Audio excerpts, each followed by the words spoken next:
Did a criminal post about his crime on 5channel?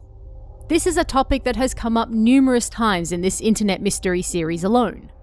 It would appear that it's not all that uncommon, thanks to its anonymous nature, for criminals, or those merely thinking of breaking the law, to either post about what they have done or post about what they'd like to do, and seek help for ways to get away with it.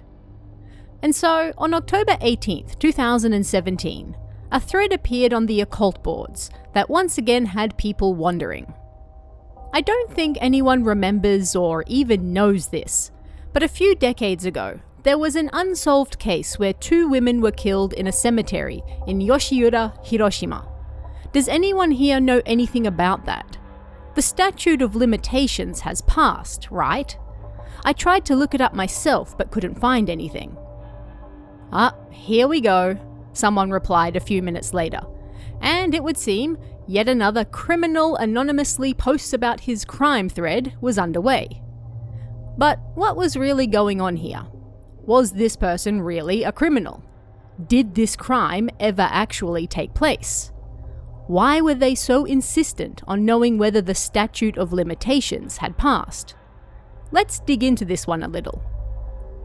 Now, the OP continued by sharing that they lived in Yoshiura, and this took place in a cemetery there.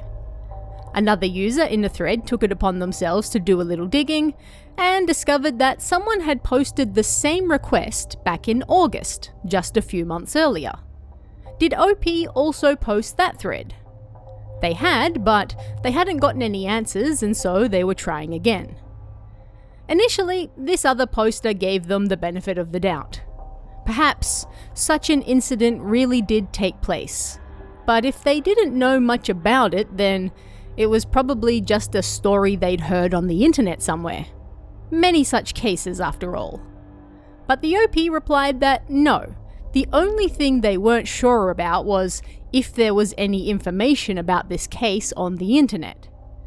Now, several people in the thread were confused as to why OP was posting this on the occult boards of all places.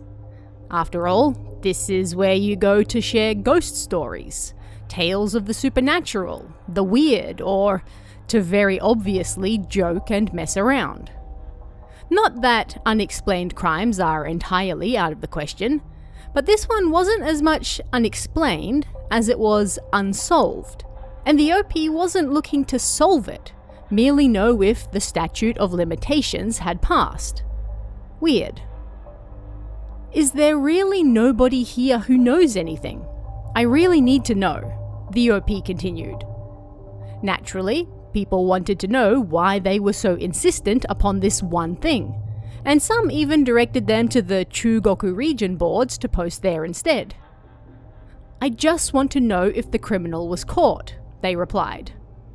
At some point, it seems they accidentally exposed their IP address, and so they switched to user IDs and continued under a new one. They further elaborated that this incident made the local papers at the time and was quite the topic of discussion around town. But it was a long time ago, so maybe he didn't quite remember right, or maybe it was just a dream.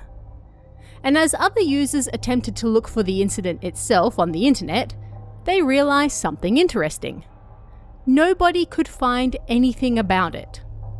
This crime, if it did ever actually happen, didn't seem to exist on the internet.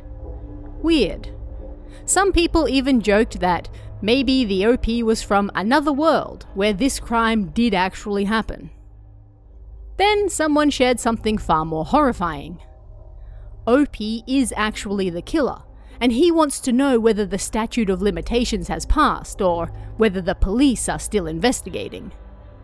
The OP himself didn't help matters when he returned, saying that he asked over on the Chugoku boards, but nobody there knew anything either, and now that he realized that nobody seemed to even know about the crime itself, he was satisfied. You can let the thread die now. Seems like something the criminal would say, right? But there was still the small problem of not knowing whether such a crime ever actually took place, and whether the OP was actually the one who committed it. They also appeared to keep switching IDs, making it hard to keep track of them. At some point, the OP, or at least someone pretending to be them, posted that they had discovered the statute of limitations had long passed. And once again, thank you very much. It wasn't until October 22nd, 4 days later, that someone was finally able to answer at least one question. The crime, it seemed, did actually take place. A little digging on a website that no longer exists pulled up information on 2 women who were found dead on a farm road near a cemetery in Yoshiura, Hiroshima, on March 18th, 1983. Other than this one website, there didn't appear to be any information on this incident anywhere on the internet. But now that people were aware of it, they went digging and found that a local newspaper from the time did in fact report on it. This was the only information on the crime available, and had the OP not brought the topic up, nobody would have ever known. According to the local newspaper published at the time, a local man was walking with his dog when they came upon 2 bodies. One was a 56-year-old coffee shop owner, the other a 56-year-old housewife. Both had been strangled and stabbed, and an autopsy determined they died only a few hours before they were discovered.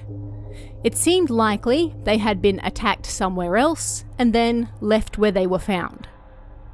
The coffee shop owner reportedly got a phone call from someone posing as a police officer that very same day, leading police to believe this attack was premeditated. This officer claimed to have found her bag, which had been stolen almost 2 years earlier, with around 100,000 yen in it at the time. The coffee shop owner then left home with her friend around 10 p.m. to meet this officer, and they were never seen again. Only a few people knew of the coffee shop owner's missing bag, those people being close friends of hers, like the woman who was with her, and a few regulars at her shop. Police came to suspect that perhaps several perpetrators were involved, as both women seemed to die at almost the exact same time, and both had been rather harshly attacked. One witness reported seeing a light-coloured sedan watching the women as they left that night, and tyre tracks were also found near their bodies, suggesting they had been moved there. The morning their bodies were discovered, 400,000 yen was taken out of the coffee shop owner's account from 2 different locations, and police discovered that her expensive wristwatch was missing as well. It appeared that the crime was financially motivated, but ultimately it ended up going unsolved because there simply wasn't enough evidence and no suspects could be pinned down. However, the 2 branches the money was withdrawn from were in hard-to-find locations, leading police to believe that whoever it was a local that knew the area well. So, we now know that this crime did actually take place. However, it would seem that only someone who really was there at the time would have known about it, as it was pretty much non-existent on the internet until this poster on 5channel brought it up and got people digging into it. The next question then would be what they were asking all along. Had the statute of limitations passed? As you may or may not know, up until 2010, murder in Japan had a statute of limitations. Originally, this was only 15 years, but in 2004 it was increased to 25 years. Then, in 2010, it was removed entirely. However, this removal only applied to cases that were considered open under the previous increase.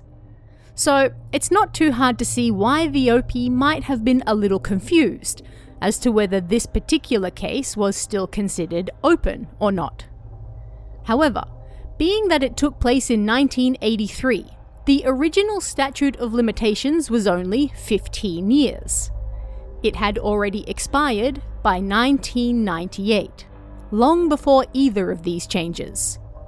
Officially, this case had been closed for nearly 2 decades by the time they posted about it. Even if OP really was the criminal, nothing could be done either way. Now, with all that out of the way, was OP the criminal?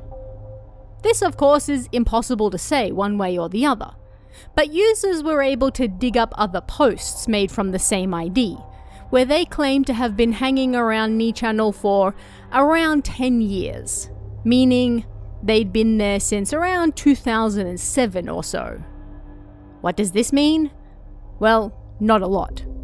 If that comment was true, at the very least, they would likely be in their mid-20s or so, but they could also be older. Much older. Perhaps even younger, because as weird as it might be, there could indeed be actual kids using 5channel too. Now, if we assume the person who attacked the women back in 1983 was at least in their 20s, that would mean they were born in at least the early 1960s. Chances are good, however, they were even older than that, meaning that they could have been born in the 1950s, or perhaps even the 40s or 30s. We just don't know. If we assume them to be the youngest age, around their 20s in 1983, that would put them in their 50s or so by the time this post was made. Possible? Sure. It's definitely not out of the realm of possibility that a 50 or 60-year-old might be posting there about an old crime they may or may not have committed. But a 70 or 80-year-old? Well, probably pushing our luck there. At the end of the day, there's no way to know. The OP claimed to have heard about the incident in a newspaper. There's certainly no reason not to believe that. Their insistence on knowing details of the crime, and more specifically, whether the statute of limitations had passed, however, made all their posts all the more suspicious. Was this person not the criminal, perhaps, but otherwise related to the person who was? A son, or maybe even nephew? Who knows, but either way, they did bring light to a crime that the internet otherwise wasn't aware of. So, in that way, they certainly helped change that corner of the internet forever. But what did you guys think of this one? Let me know in the comments below, and if you'd like to help support this channel so you can see more content like this, please consider hitting that join button down below as well. Every bit of support really helps. Thanks guys, and I'll see you again next time.